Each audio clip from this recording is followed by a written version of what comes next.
Julien Sauvager que l'on retrouve ici en plateau. Bonjour Julien. Bonjour. Donc la réparation a donc été accordée. Et oui, enfin, il aura fallu des années de lutte. Alors ce n'est pas la première fois que leur dossier, on va dire, progresse. Je rappelle en fait le dernier grand moment de reconnaissance de la France, enfin, envers ces tirailleurs, c'était en 2016.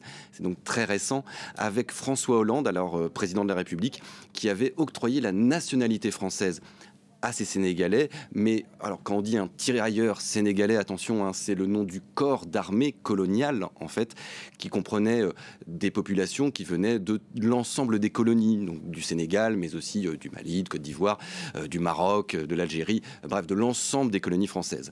Là, il se trouve que ce sont dans ce reportage des Sénégalais, mais voilà, ils n'avaient pas la nationalité française. Au moment de l'indépendance de leur pays, en fait, ils se retrouvent dans une sorte de vide juridique. Ils ont grandi dans les colonies françaises, considérés comme français à l'époque, plus ou moins, mais en tout cas suffisamment pour être intégrés dans les armées. Et au moment bien de l'indépendance, ils perdent cette historicité. Tout d'un coup, ils ne se retrouvent plus français. La plupart ne vont pas s'en rendre compte immédiatement. Évidemment, dans les années 60, ils sont encore en pleine force de l'âge. Ils ont fait environ une dizaine d'années sous les drapeaux français. Ils vont, pour la plupart, intégrer les armées de leurs pays respectifs pour les aider à les structurer, ces nouvelles armées de ces nouveaux pays. Et puis, au moment de la retraite, ils vont se rendre compte que la France les a totalement oubliés, qu'ils n'apparaissent plus nulle part, et quand ils demandent à pouvoir avoir leur pension, comme n'importe quel ancien militaire français, on leur dit non, non monsieur, vous n'êtes pas français. Alors ce qui pour eux est très difficile, il faut comprendre, c'était très difficile à admettre.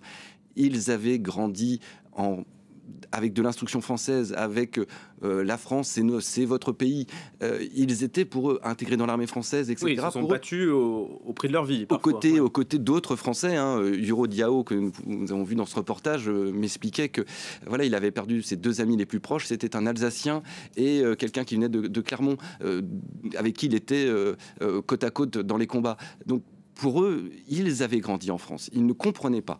Et il leur a fallu donc attendre tout ce temps, depuis 1960, depuis les indépendances, avant qu'enfin on leur permette d'avoir ce petit reste d'argent, tout simplement, cette petite retraite pour qu'ils puissent vivre. Et ce film, donc, qui sort aujourd'hui et vendredi au Sénégal, c'est une forme de reconnaissance, un hommage qui leur est rendu. Oui, alors ça participe vraiment d'un travail de mémoire. Il y avait déjà eu, rappelez-vous, en 2006, ce film Indigène, qui avait déjà un petit peu rappelé la condition de ces tirailleurs, rappelé le rôle très important qu'ils ont eu dans les guerres, dans toutes les guerres françaises, la première, la deuxième, et puis les guerres coloniales, comme ces survivants. Ces survivants, bien sûr, ont participé, eux, à la guerre d'Indochine, à la guerre d'Algérie.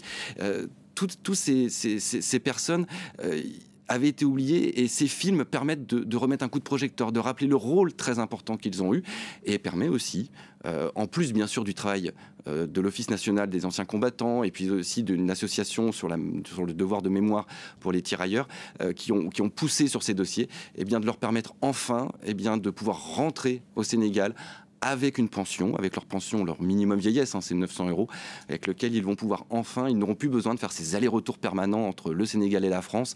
Ils vont pouvoir rester auprès de leurs enfants, de leurs petits-enfants, et puis, car la moyenne d'âge pour ces tirailleurs aujourd'hui survivants, les 39 qu'il reste, ils ont tous à peu près en moyenne d'âge 90 ans.